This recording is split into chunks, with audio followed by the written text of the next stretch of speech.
আসসালামু আলাইকুম প্রিয় দর্শক। অন্য মঞ্চের আলাপচারিতায় আপনাদের সকলকে আমন্ত্রণ জানাচ্ছি। প্রিয় বন্ধুরা, প্রীতি, সালাম এবং শুভেচ্ছা নেবেন। গতকাল যমুনায় সন্ধ্যায় তিন বাহিনীর প্রধান, সেনাবাহিনীর প্রধান জেনারেল ওয়াকার খান, নৌবাহিনীর প্রধান অ্যাডমিরাল মোহাম্মদ নাজমুল হাসান এবং বিমান বাহিনীর প্রধান air chief marshal Hasan Mahmud খানের সাথে আমাদের প্রধান উপদেষ্টা ডক্টর মোহাম্মদ ইউনূসের এক বৈঠক অনুষ্ঠিত হয়েছে। সেই বৈঠকে আরো উপস্থিত ছিলেন বাংলাদেশের জাতীয় নিরাপত্তা উপদেষ্টা ডক্টর খলিলুর রহমান। আমাদের আইন বিষয়ক উপদেষ্টা ডক্টর আসিফ নজরুল এই বৈঠকে অংশগ্রহণ করতে চেয়েছিলেন, কিন্তু তাকে অংশগ্রহণের জন্য অ্যালাউ করা হয়নি, সুতরাং তিনি অংশগ্রহণ করতে পারেননি। এই মিটিং এ কালকে তারা 6টা 50-এ যমুনায় ঢুকেছে এবং মিটিং 17 মিনিট ব্যাপী এই মিটিংটি হয়েছে। এই মিটিং এ কি আলোচনা হয়েছে সেটি নিয়ে প্রধান উপদেষ্টার প্রেস উইং একটি প্রেস রিলিজ দিয়েছে। সেই প্রেস রিলিজে বলা হচ্ছে যে আগামী ফেব্রুয়ারি মাসে যে জাতীয় সংসদ নির্বাচন অনুষ্ঠিত হবে সেই নির্বাচনের নিরাপত্তা নিশ্চিত করবার জন্য আলোচনা হয়েছে এবং সেই নির্বাচনে 90,000 সেনা সদস্য, 2,500 নৌবাহিনীর সদস্য এবং 1,500 বিমান বাহিনীর সদস্য অংশগ্রহণ করবেন এবং সেই নিরাপত্তা নিয়ে আলাপের পাশাপাশি আগামী 21শে নভেম্বর আমাদের যে সশস্ত্র বাহিনী দিবস, সেই দিবসের অনুষ্ঠানে উপস্থিত থাকবার জন্য আমন্ত্রণ জানানো হয়েছে প্রধান উপদেষ্টাকে। এইবার আমি আপনাদের একদম নিশ্চিত করে জানাচ্ছি যে প্রেস রিলিজে এই যে তথ্যগুলো দেওয়া হয়েছে, এই প্রেস রিলিজটি সম্পূর্ণ মিথ্যে। এই প্রেস রিলিজটি আপনি চোখ বন্ধ করে প্রত্যাখ্যান করতে পারেন। গতকালকের বৈঠকে নির্বাচনের নিরাপত্তা কিংবা সশস্ত্র বাহিনী দিবসে ইউনূসের আমন্ত্রণের বিষয়ে কোনো আলোচনা হয়নি। সাধারণত 21শে নভেম্বরের সশস্ত্র বাহিনীর দিবসে সরকার প্রধানকে আমন্ত্রণ জানানো হয় সাধারণত 1 সপ্তাহের আগে বা 2-3 দিন আগে। সমসাময়িক ইতিহাসে আমরা কখনো দেখিনি যে 1লা নভেম্বর গিয়ে সরকার প্রধানকে 21শে নভেম্বরের সশস্ত্র বাহিনীর দিবসের জন্য আলোচনা করা হচ্ছে। এইখানে নির্বাচনের বিষয়ক নিরাপত্তা সেটা নিয়ে আলোচনাই হয়নি। তাহলে কি আলোচনা হয়েছে? সেই আলোচনাটা যদি আমরা একটু বুঝতে চাই, আমি আপনাদের একটা 1 মিনিটের ভিডিও ক্লিপ দেখাবো। এই ক্লিপটা একটু শুনতে হবে। এই ক্লিপটা শুনলে আবার বাকি আলোচনাটার সাথে আপনারা মিলিয়ে দেখতে পারবেন। এই এই ভিডিও ক্লিপে আমরা কি দেখবো যে এটা জাতীয় নিরাপত্তা প্রধান, আমেরিকার নিরাপত্তা প্রধান তুলসী গ্যাবার্ড সম্প্রতি বাহরাইনে একটি বক্তৃতা দিয়েছেন। সেই বক্তৃতার একটা চুম্বক অংশ আমি আপনাদের শুনবার জন্য অনুরোধ করছি। The old Washington way of thinking is something we hope is in the rearview mirror and something that has held us back for too long. For decades, our foreign policy has been trapped in a counterproductive and endless cycle of regime change or nation building. It was a one-size-fits-all approach of toppling regimes, trying to impose our system of governance on others, intervene in conflicts that were barely understood, and walk away with more enemies than allies. The results: trillions spent, countless lives lost, and in many cases a creation of greater security threats. The rise of Islamist terrorist groups like ISIS. President Trump was elected by the American people to put an end to this. And from day one, he has showed a very different way to conduct foreign policy, one that is pragmatic, that is deal-driven, with a very realistic approach, focused on protecting American security and prosperity while engaging with the world on terms that actually make sense. এই বক্তৃতায় তুলসী Gabbard খুব স্পষ্ট করে বলেছেন যে এই যে America তার কোনো দেশে তার সরকারকে পছন্দ না হলে সে দীর্ঘ একটা প্রক্রিয়ার মধ্য দিয়ে সেখানে ইনভেস্ট করে সরকার উৎখাত করে নিজেদের পছন্দের সরকার বসানো, যেটাকে বলা হচ্ছে রেজিম চেঞ্জ। এই রেজিম চেঞ্জের এই কূটনীতি থেকে আমেরিকা ট্রাম্প প্রশাসন সরে দাঁড়াচ্ছে। সেই আগের যে বাইডেনের বা তারও আগের যে এই দশকের পর দশক ধরে আমেরিকার এই যে রেজিম চেঞ্জের কূটনীতি, এর জন্য ট্রিলিয়ন ট্রিলিয়ন ডলার অর্থাৎ হাজার হাজার কোটি ডলার খরচ হয়েছে। অসংখ্য মানুষ প্রাণ হারিয়েছে, কাউন্টলেস ব্লাড লস, আর এর পাশাপাশি দেখা গেছে ইসলামী জঙ্গি অভ্যুত্থান বেড়ে গেছে, যেমন আইএসআই বিভিন্ন দেশে প্রতিষ্ঠিত হয়েছে। সো ট্রাম্প প্রশাসন এই জায়গা থেকে সরে আসছে। এইবার আমি গতকালকের বৈঠকের কথা বলি, আপনারা একটু মিলিয়ে নেবেন। গতকাল দুপুর 3টা 40 মিনিটে জেনারেল ওয়াকারের কাছে আমেরিকা থেকে একটি ফোন এসেছিল এবং এই প্রথম আমেরিকার স্টেট ডিপার্টমেন্ট, হোয়াইট হাউস এবং পেন্টাগন একই সুরে কথা বলছে। এর আগে আমরা গত 15 মাসে খেয়াল করেছি বাংলাদেশের বিষয়ে এই তিনটি সংস্থার কোনো সমন্বয় ছিল না। ডিপ স্টেট বা স্টেট ডিপার্টমেন্ট একরকম কাজ করছে, হোয়াইট হাউস একরকম বলছে, পেন্টাগন আর একরকম বলছে। সো এই প্রথম তিনটা সংস্থা কোঅর্ডিনেটেড ওয়েতে একটা বার্তা পাঠালো বাংলাদেশের সেনাপ্রধানের কাছে। এই বার্তাটি আমেরিকার থেকে জেনারেল ওয়াকার খানের পাশাপাশি ডক্টর খলিলুর রহমানের কাছেও এসেছে, আরও এসেছে বাংলাদেশে যে চার্জ দ্য অ্যাফেয়ার্স রয়েছেন বর্তমানে মার্কিন ভারপ্রাপ্ত রাষ্ট্রদূত ট্রেসি অ্যান জ্যাকবসনকে। জেনারেল ওয়াকার চেয়েছিলেন ট্রেসি অ্যান জ্যাকবসন এই যে বার্তাটা আমেরিকার থেকে এসেছে সেটি ডক্টর ইউনূসকে জানান, কিন্তু ট্রেসি খুব স্পষ্ট জানিয়ে দিয়েছে যে this is not her cup of tea. তিনি এই বিষয়টি নিয়ে ডক্টর ইউনূসের সাথে কথা বলবেন না। তারপরে এই জেনারেল ওয়াকার তিন বাহিনীর প্রধানকে নিয়ে ডক্টর ইউনূসের সাথে দেখা করতে যান।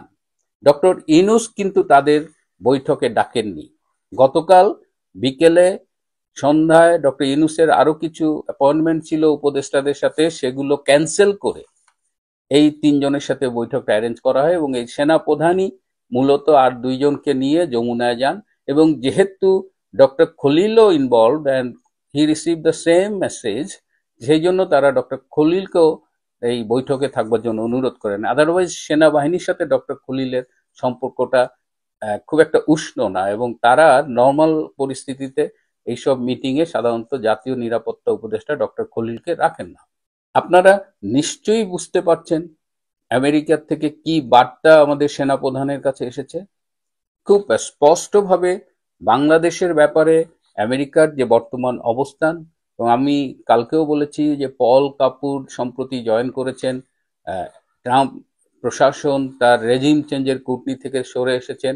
সো বাংলাদেশে আমেরিকা আর ডক্টর ইউনূসের প্রশাসনকে চাইছেন না।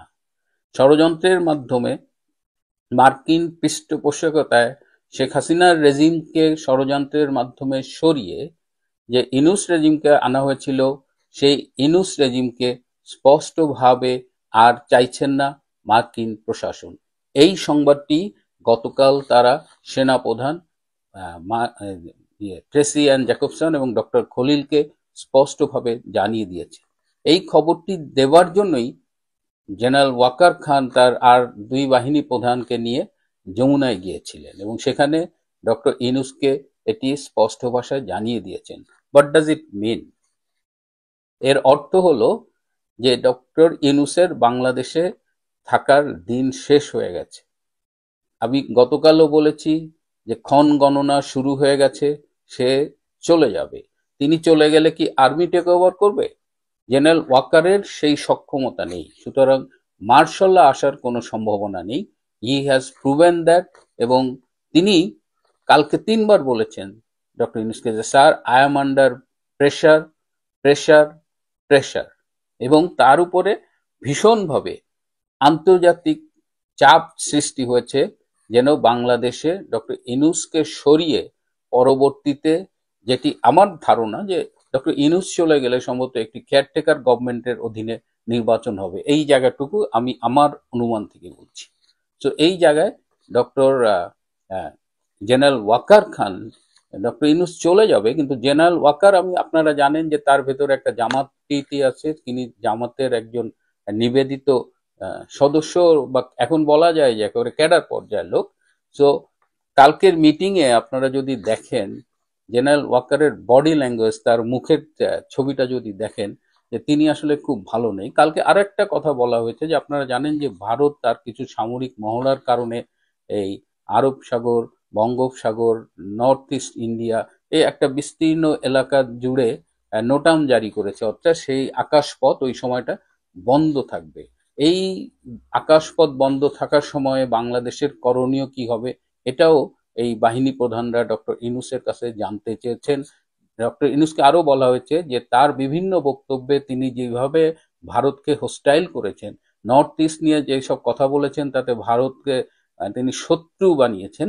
তো সেই সময়ে এই এবং বাংলাদেশে বর্তমানে রাজনৈতিক দলগুলোর মধ্যে যে মতানৈক্য সৃষ্টি হয়েছে, যে একে অন্যের সাথে যে বিরোধিতা চলছে, এই অবস্থায় করণীয় কি সে ব্যাপারেও জেনারেল ওয়াকার ডক্টর ইউনূসের কাছে নির্দেশনা চেয়েছেন। এই ছিল গতকালকের বৈঠক। প্রেস রিলিজের মিথ্যাচার এড়িয়ে আমি আপনাদের সত্য কথাটা বললাম। দুই একটা তথ্য আমি প্রতিশ্রুতিবদ্ধ বলে আপনাদের জানাতে পারলাম না, সেজন্য আমি ক্ষমা প্রার্থী। আপনারা জানেন যে সবসময় কিছু ন্যাশনাল সিক্রেট থাকে, কিছু ইন্টারন্যাশনাল সিক্রেট থাকে, যেগুলো জানলেও বলা যায় না। আমার মনে হচ্ছে বলা উচিত না, কিন্তু আমি গতকালও বলেছি, আজও বলছি যে বুদ্ধিমানের জন্য ইশারাই যথেষ্ট। ডক্টর ইউনূস চলে যাবেন এবং বাংলাদেশ আশা করা যাচ্ছে যে একটি গণতন্ত্রের পথে যাবেন, এবং এই যে গৃহযুদ্ধ, জামাতের দুঃশাসন, বিএনপি ক্ষমতায় চলে এলো, এই জায়গাগুলো ইজি হয়ে আমরা আশা করি যে আগামীতে একটি সুষ্ঠু, অবাধ, নিরপেক্ষ নির্বাচনের মাধ্যমে একটি নতুন সরকার বাংলাদেশে গঠিত হবে। বাংলাদেশের দিনভর কয়েক দফা মুষলধারে বৃষ্টিতে ডুবে গেছে ঢাকা শহরের অনেক জায়গা, কিন্তু এমন দিনেও বাংলাদেশের রাজনৈতিক তাপমাত্রা ফুটন্ত কড়াইয়ের মতো। সে তাপ আবার যমুনার জন্য হয়ে দাঁড়িয়েছে আগ্নেয়গিরির লাভার মতো। অগ্নুৎপাত ঠেকাতে দফায় দফায় পর্দার আড়ালে চলছে বহু খেলা। অধ্যাপক ইউনূসের ঐকমত্য কমিশনের সুপারিশ, জুলাই সনদের বাস্তবায়ন আর নির্বাচনকে ঠেলে দিয়েছে চরম অনিশ্চয়তায়। তিন মিত্র রাজনৈতিক দলের বিরোধের মুখে সংস্কারের জন্য নেওয়া সব মহাযজ্ঞ ঢাকা পড়ে গেছে। ফলে সরকার পিআর টিম থেকে যতই জোর গলায় বলা হোক না কেন, দেশব্যাপী মানুষের মধ্যে ফেব্রুয়ারিতে জাতীয় নির্বাচন নিয়ে ব্যাপক অনিশ্চয়তা দেখা দিয়েছে। 1 অক্টোবর সন্ধ্যায় তিন বাহিনীর প্রধান অধ্যাপক ইউনূসের সাথে বৈঠকে স্মরণ করিয়ে দিয়েছেন পুরনো সেই কথা, ফেব্রুয়ারিতে নির্বাচন না হলে দেশের পরিস্থিতি ভয়ানক রূপ নিতে পারে, সেনাবাহিনীও আর মাঠে থাকতে পারবে না। সূত্রগুলো বলছে এই অনিশ্চয়তা দূর করতে অধ্যাপক ইউনূস সময় পাবেন 15 নভেম্বর পর্যন্ত। তার মধ্যে তাকে নিতে হবে চূড়ান্ত সিদ্ধান্ত। তবে প্রশ্ন হচ্ছে, সেই সিদ্ধান্ত কি তিনি সংবিধানের মধ্যে থেকেই নেবেন, নাকি দুই রাজনৈতিক মিত্র জামাত ও এনসিপির চাওয়া মতো অসাংবিধানিক পথে হাঁটবেন? সরকারের একাধিক সূত্র বলছে, সাংবিধানিক উপায়ে 15 নভেম্বরের মধ্যে এই নিশ্চয়তার সমাধান করতে না পারলে সরকারের বেশ কয়েকজন সিনিয়র উপদেষ্টা পদত্যাগ করতে পারেন। অন্যদিকে ক্ষমতায় যাওয়ার স্বপ্নে বিভোর বিএনপির হাইকমান্ড এখন দিশেহারা। আপাতত ধীরে চলনীতি নিলেও পরিস্থিতি বুঝে জুলাই সনদকে আদালতে চ্যালেঞ্জ করা সহ দুটি উপায় ভেবে রেখেছে দলটি। পর্দার আড়ালে সরকারি কিংস পার্টি এনসিপির সাথে আসন ভাগাভাগি এবং ক্ষমতায় গেলে মন্ত্রিত্বের বিষয়টি নিয়ে বিএনপি চালাচ্ছে সমঝোতার চেষ্টা। তবে নাছোড় বান্দা জামাত ইসলামী। নির্বাচনের আগে গণভোট নিয়ে আপাতত অনড় অবস্থানে থাকতে চায় দলটি। সময় বুঝে আরো দাবি নিয়ে মাঠে নামবে তারা, লক্ষ্য নির্বাচন পেছানো। প্রশ্ন হলো, ঘরে ও ঘরের বাইরে নিয়ত দমকা হওয়া বইতে থাকা চরম প্রতিকূল পরিবেশের মধ্যে অধ্যাপক ইউনূস এখন কি করবে? অধ্যাপক ইউনূসের ঘোষিত সময়ের মধ্যে জাতীয় সংসদ নির্বাচন হতে গেলে বাকি আছে 3.5 মাস। এমন সময় যেখানে চায়ের টেবিলে থেকে রাজনীতির মাঠে সবখানে আলোচনার বিষয় হওয়ার কথা ছিল কে কোন আসনে দাঁড়াচ্ছে, কার দিকে পাল্লা ভারী, ভোটাররা কেন কাকে ভোট দিবেন, এসব। অথচ গণমাধ্যম থেকে শুরু করে রাজনীতির মাঠ সবখানে আলোচনার বিষয়বস্তুর একটি শঙ্কা, সেটি হলো ফেব্রুয়ারিতে নির্বাচন হবে তো। এসব আলোচনায় কান পাতলেই শোনা যায় বেশিরভাগ মানুষের মনে হয় নির্বাচন ফেব্রুয়ারিতে হবে না কিংবা হওয়া সম্ভব নয়। যারা একটু আশাবাদী তারা মনে করেন নির্বাচন হলেও সেটি হবে খুব খারাপ নির্বাচন। অথচ গত বছর আগস্টে ক্ষমতার পট পরিবর্তনের পর দেশের বেশিরভাগ মানুষের চাওয়া ছিল একটি অবাধ, সুষ্ঠু, নিরপেক্ষ ও অন্তর্ভুক্তিমূলক নির্বাচন। সেই চাওয়াটাই এখন সবচেয়ে বেশি অনিশ্চয়তা আর বিরোধের মুখে পড়েছে। দর্শক, বাংলাদেশের বর্তমান রাজনৈতিক অচলাবস্থার মূলে আছে জুলাই জাতীয় সনদ 2025 এবং এর বাস্তবায়ন পদ্ধতি নিয়ে সৃষ্ট বিরোধ। মূলত তিনটি বিষয় নিয়ে বিরোধ চরমে উঠেছে।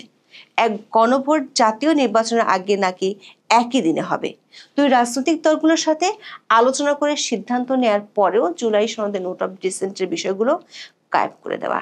তিন, সংসদকে তুচ্ছ তাচ্ছিল্য করে ঐকমত্য কমিশনের সুপারিশে 270 দিন বা 9 মাসের মধ্যে স্বয়ংক্রিয়ভাবে বাস্তবায়নের আদেশ জারি করা।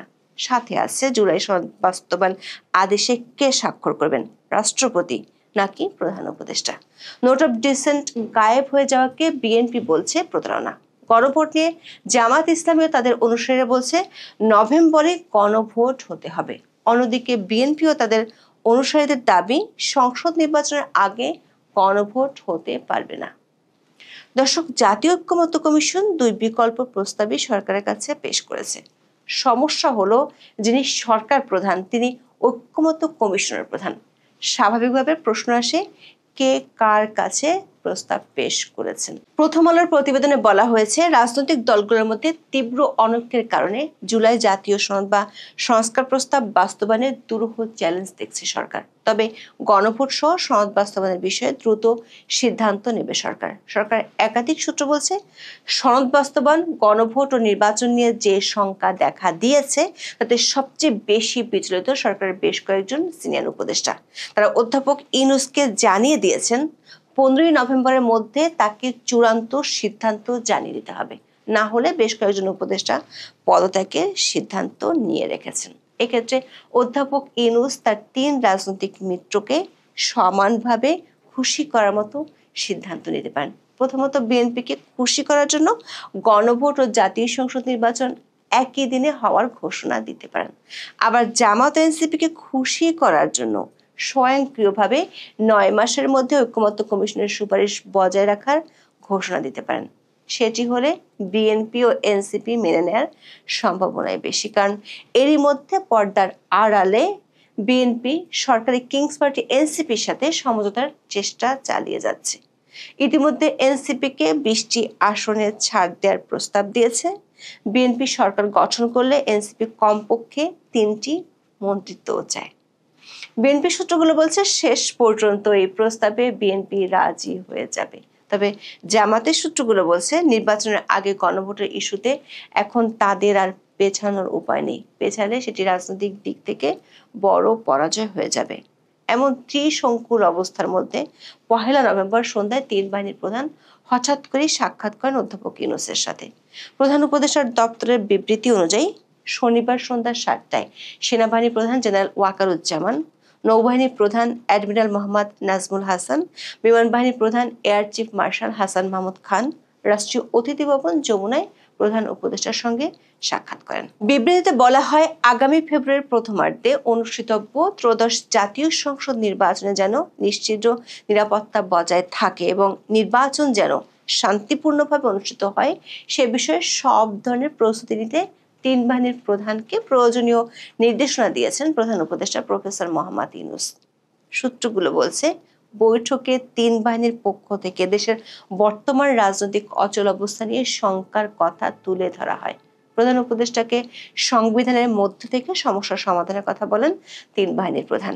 বৈঠকে আলোচনায় উঠে আসে, এর আগে সরকারের পক্ষ থেকে ফেব্রুয়ারিতে নির্বাচন না হলে দেশের অভ্যন্তরীণ আঞ্চলিক পরিস্থিতির হুমকির মুখে পড়ার কথা বলা হয়েছিল। বিষয়টি আবারও 3 বাহিনীর প্রধান তুলে ধরেন। তাছাড়া 1.5 বছর ধরে সেনার সদস্যরা ব্যারাকের বাইরে আছে।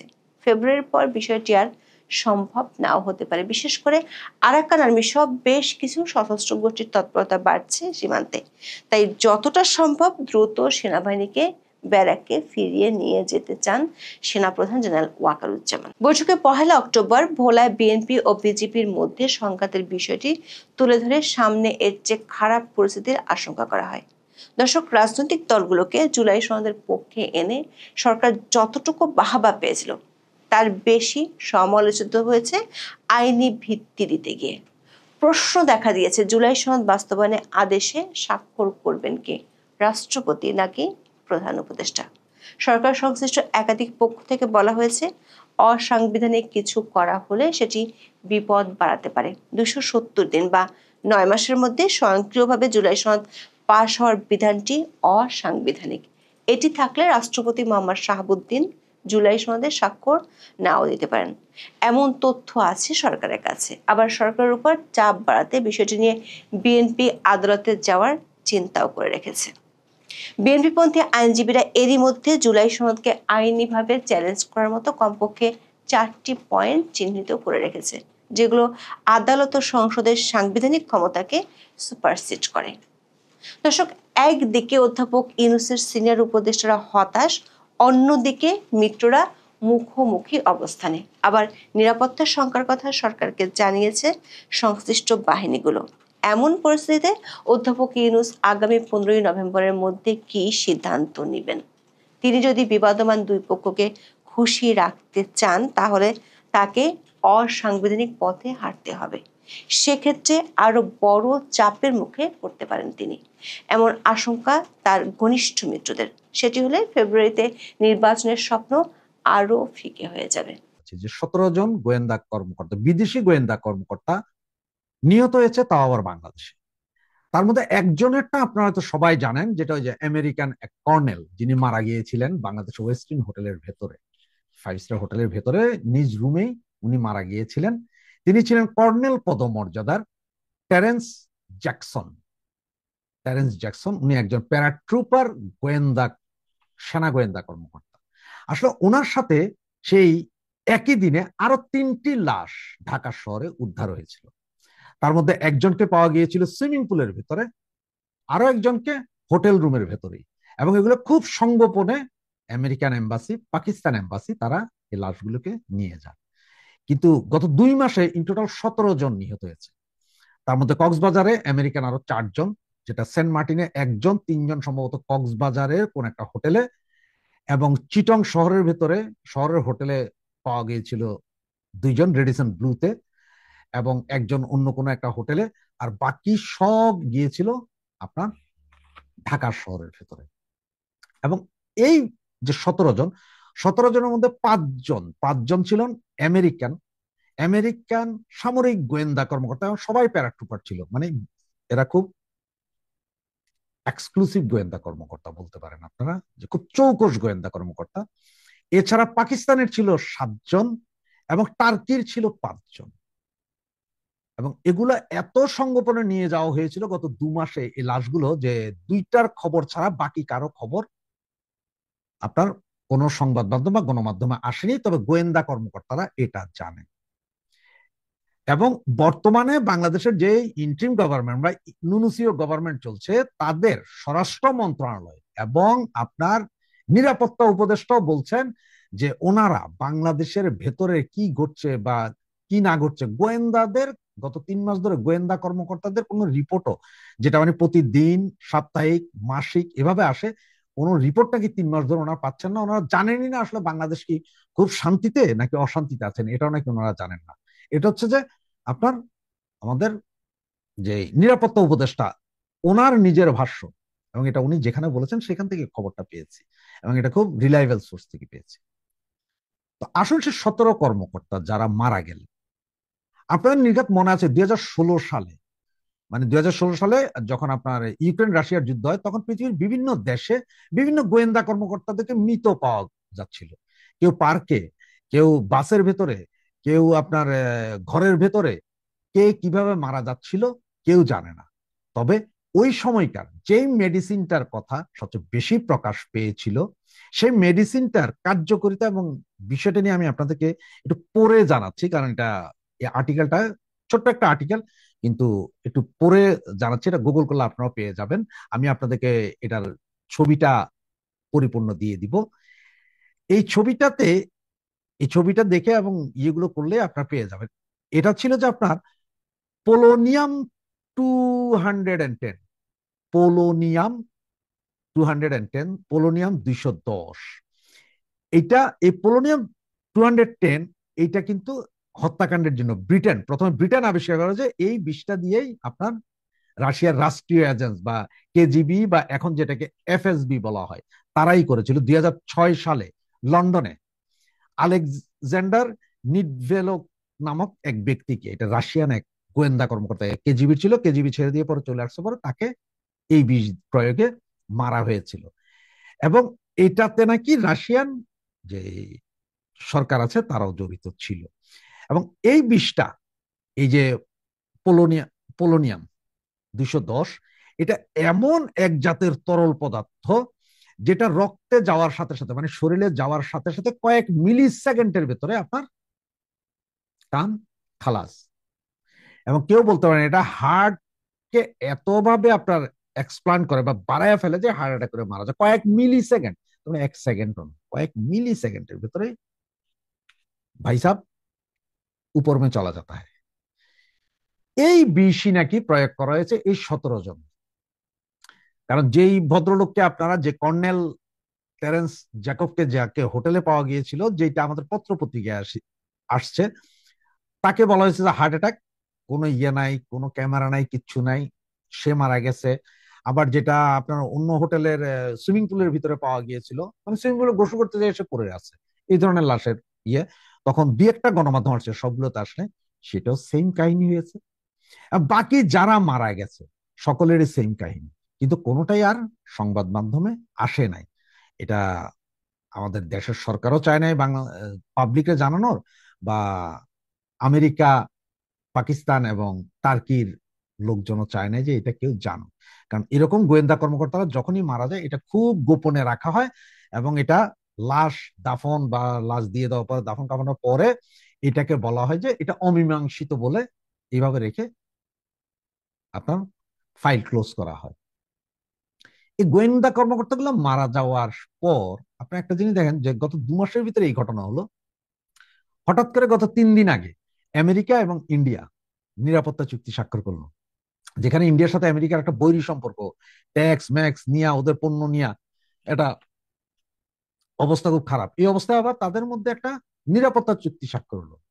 সেই দিকে আবার আজকে যদি আপনারা খেয়াল করেন, আজকে India Bangladesh border, China border, Pakistan border চতুর্দিকে নো টার্ম ঘোষণা করে দিয়েছে।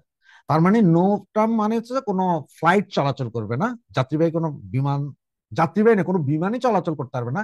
কারণ হয়তো বর্ডার এরিয়ায় তারা আপনার ইয়ে করবে, কি বলে এটারে আপনার, মিসাইল টেস্ট করবে, তাদের বিমান প্রশিক্ষণ আছে, তো এরকম 4টা 5টা ডেট আছে তাদের এই ডেটের কারণে। সুতরাং এখন ডিসেম্বর পর্যন্ত, ডিসেম্বরের প্রায় মনে হয় এই 27 তারিখ পর্যন্ত নোটাম ঘোষণা করছে। এখন এই ঘোষণাটা কি আসলে কি কারণে, এটাকে বাংলাদেশের উপর একটা প্রেশার না অন্য কোনো বিষয়, সেটা বুঝতে হবে আপনাদের কাছে 2-1 দিন পরে। এতগুলো গোয়েন্দা কর্মকর্তা মারা গেল দেখেন। এবং গত 5 দিন আগে আপনার ইন্ডিয়া, ইন্ডিয়ার আরেকটা চৌকস ব্রিগেড, যেটা হচ্ছে যে ভৈরব ব্রিগেড নামে পরিচিত, ভৈরব ব্রিগেডকে সরাসরি বাংলাদেশের সীমানায় মোতায়েন করেছে।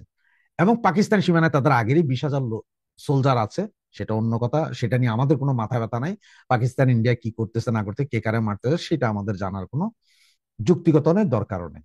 কিন্তু বাংলাদেশের বর্ডারে ভৈরব ব্রিগেড, ভৈরব ব্রিগেডের মধ্যে সব হচ্ছে যে প্যারাট্রুপার, এবং ওরা কমান্ডো, সব কমান্ডো, ওখানে কোনো নর্মাল কোনো ব্যক্তি নেই, সব কমান্ডো এই ভৈরব ব্রিগেড দিয়েছে। তাহলে এখন আপনি চিন্তা করতে পারেন, বা আপনাদের মনে চিন্তা হইতে পারে যে ঠিক আছে, এই আমেরিকান সোলজার, এই গোয়েন্দা কর্মকর্তা মরছে, পাকিস্তানেরটা মরছে, তার্কিকটা কেন, বা এই হত্যাকাণ্ডের মধ্যে জড়িত কারা? এখন ইন্ডিয়ান 2-1টা সংবাদ মাধ্যম বলছে যে এটাতে জড়িত হচ্ছে যে কেজিবি তাদেরকে খবর দিয়েছিল, এরপরে কে বা কাহারা মেরে গেছে, কেউ তো বলে না যে কে মারছে, এটা জীবনও বলবে না কেউ, সবাই জানে ঘটনা সত্য, প্রমাণ নাই, সেটা কেউ বলতে পারবে না। কারণ যেই বিষ দেওয়া হয়েছে, এই বিষটা আপনার খাদ্যের সাথে দেওয়া যায়, পানির সাথে দেওয়া যায়, বাতাসের ভেতর দিয়েও দেওয়া যায়, কারণ আপনার রুমে এসি চলছে ওইখান দিয়েও দিয়ে দেওয়া যায়। তো আমার মনে হয় এদের সবাইকে হয়তো পানি নাই খাওয়ার, এই দুইটার যে কোনো একটা দিয়ে দিছে, বাতাসের মাধ্যমে দিতে পারে ভাই, এটা উপরালাই জানে এরা কিভাবে করেছে। এটা যেহেতু আমি জানি না, আমি কোনো বিশেষজ্ঞ নই, এই বিষয়টাতে আমি যেতেও চাই না।